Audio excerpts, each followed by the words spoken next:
So आजको world cup क्वालिफायर्सको super 6 को नेपाल पछि युएई को गेम चाहिँ एकदमै बवाल भयो, एकदमै बवाल। लास्टसम्म थाहा थिएन, लास्टको फाइनल ओभरको फाइनल बलसम्म थाहा थिएन कि कुन चाहिँ टिमले चाहिँ जित निकाल्ने छ भनेर। त्यस्तो खतरा नेक टु नेक गेम रह्यो यो हैन। तर लास्टमा नेपाली बलर्सहरूले एकदमै राम्रो बलिङ गरे र नेपालले चाहिँ 1 रनले जित्यो, मात्र 1 रनले।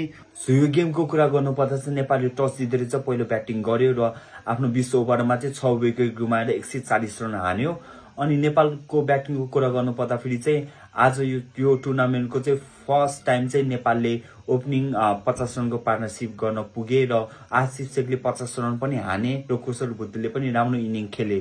तर पछि गएर हाम्रो रोहित कुमार पौडेलले चाहिँ रन ओभर खेले र 20 रन हाने 19 बलमा।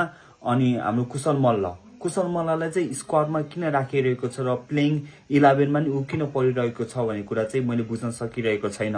किन भन्दाखेरि उसलाई बलिङ पनि गर्न दिइरहेको छैन र उसको ब्याटिङ फर्म त छँदै छैन।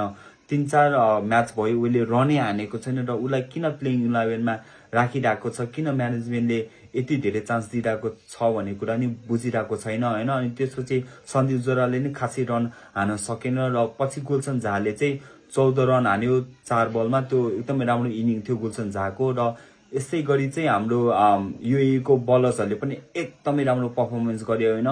पहिलो 10 ओभर चाहिँ त्यति राम्रो गइरहेको थिएन युएई बलर्सहरूको लागि, तर पछि गएर चाहिँ उनीहरूले एकदमै राम्रो कमब्याक गरे र नेपालले चाहिँ एकदमै रन हान्न चाहिँ रोके।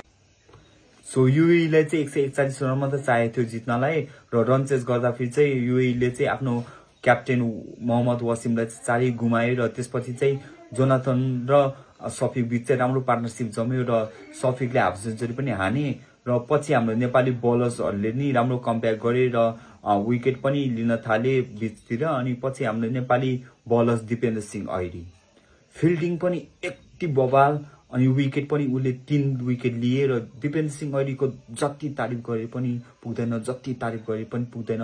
एकदमै इलेक्ट्रिफाइङ फिल्डिङ गर्छ हैन दिपेन्द्र सिंह ऐरीले चाहिँ। लाइक अ टाइगर निकनेम चाहिँ यतिकै राखे हैन कि त्यो मान्छेलाई, यति दामी फिल्डिङ गर्यो हैन। अनि विकेट पनि 3 विकेट लियो आज, 3 विकेट एकदमै क्रुसियल 3 विकेट भन्छु म चाहिँ। र यसै गरी चाहिँ नेपालले चाहिँ युएईलाई चाहिँ मात्र 1 रनले हरायो र आफ्नो सुपर 6 को जर्नी चाहिँ एकदमै राम्रोसँग सुरुवात गर्यो।